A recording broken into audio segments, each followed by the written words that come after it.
Hello my friends, in this lesson I'm going to give you 3 tips which will massively improve your bow hold and your right hand. Follow these tips and then by the end of the lesson you will have a much more flexible bow hold and it will help you improve the sound that you make on your violin. So let's first check a correct bow hold, and this is not just for complete beginners but people who've been playing for longer as well can always benefit from checking over their bow hold. So my middle finger and my thumb are opposite one another, and you may want to check that when you hold your bow like this. Are your middle finger and your thumb across from one another? Now your thumb is in this little corner here, so don't put it there because that's not where it is meant to go. It's meant to go right there. Can you see the difference? So here is the right place, there is not the right place. So middle finger across. Pop your fingers down in such a way that you've got a space between your index finger and your middle finger, and also a space between your ring finger and your pinky. And your pinky is really special. That should be rounded and on the side edge of your bow. So not on the top of your bow here, but leaning against the side from this angle. That means you're going to round your fingers. And if you find your pinky being straight, you need to learn to make it more flexible and to let go of that tension that is here in your hand, on the side of your hand. So soften up that pinky and see if you dare, if you're able to soften up that pinky so it can get more round. Can you see how nice and roundly shaped it is right here? That's what you're aiming for. Now that doesn't come overnight. You have to have fairly strong muscles, especially like I said, this muscle here on the side of your hand. So let's do an exercise for a more flexible bow hold. Hold your bow upright, and now can you move it up towards the ceiling? So it goes up and up and up, and as it goes up, you bend your pinky. It's much easier to do it this way. Now when you go down now with your bow, see if you can straighten your pinky. And now bend it again as you go up. Move your bow up towards the ceiling. Round that little finger. And then you go down. And straighten it again. Do that a few times every day, and you'll gradually feel that you'll get some movement in those fingers.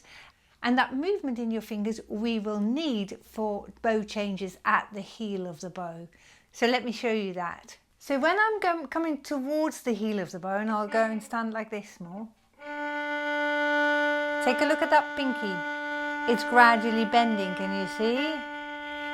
And as I reach the point of the bow, my pinky is gradually straightening. Bend it. And straighten it.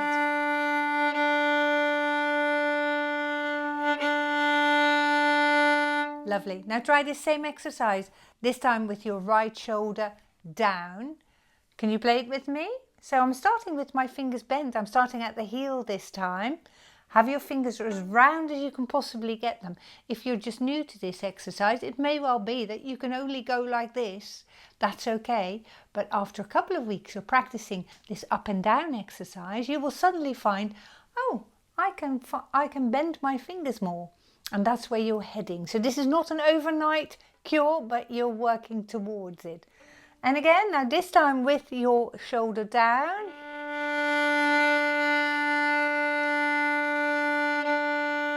And bend it as you come towards the heel.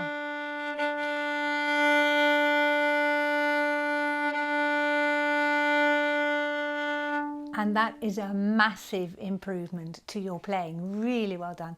The second right hand mistake that I come across quite a lot is that people play like this. So with their wrist down here and playing on the inside angle of the bow hair. Now what I'd like you to do if you're a beginner, you want to aim to play with all the hair flat on the bow. And that means that my wrist has gone from here and it goes flatter. Can you see that? So your wrist should be about in line with your forearm. Can you see? I'm not here with my wrist so that my wrist is the lowest point, and neither am I here that my wrist is at the highest point, because if I'm playing like that, my hair rolls over and I'm playing on the far edge of your hair. So when you're a beginner, you aim to play with all the hair flat on the string like that. So check out the position of your wrist. Are you like this? Are you flat, which is the correct way, or are you up with your wrist? This obviously will encourage your elbow and your shoulder also to go up. So that is the worst of all worlds, I would say. Aim to play flat. But then I hear you say, but when I watch videos of world-class players playing the violin, they all play on the side of the hair. That is true. But when you're a beginner, you need to find the neutral position first. You don't go on to the Nuremberg ring when you're a learner driver. That's for the professionals who are racing drivers. When you're a learner driver, you go around your own block first. And this is exactly the same. You start playing with flat hair on the string, and then in a year's time, or in 2 years' time, or in 10 years' time, you learn to play on the edge. But do not do as the professionals do it at this stage, because it slows down your learning. So this was my second tip, the angle of the hair on the string.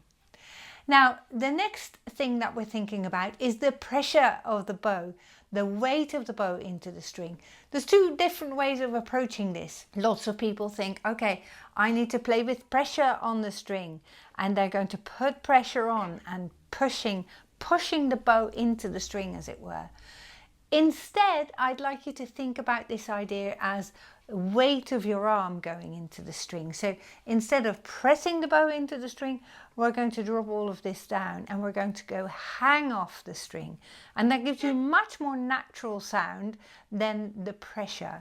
So let's start at the heel of the bow and drop your shoulder and your right elbow so that your elbow is more or less level on the string. So we're not here.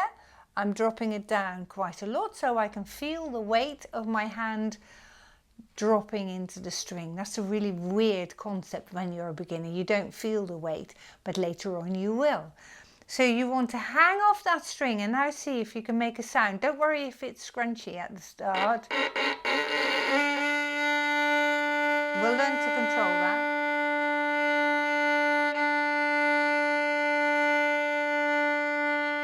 Now, with your newly acquired skill of bending your pinky, it's much easier to control that weight of the bow at the heel. Can you see that? Now it gets much easier because my pinky is pushing up on the bow and it's pushing the bow off the string, as it were. So here it's not as heavy as how I started. You remember? That's okay for now, because you're exploring the weight of your bow on the string. Did you see that? I was squeezing my fingers a little bit. Now look what happens to my bow when I squeeze my pinky. It goes up, so it goes off the string, you see.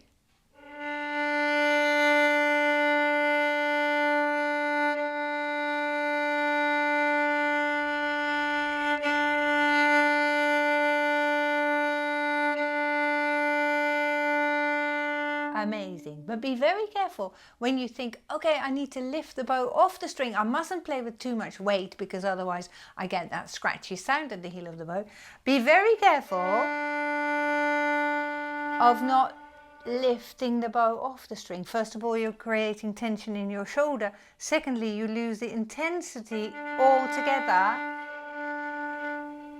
You see? And then making the bow change at the heel is going to be really, really difficult.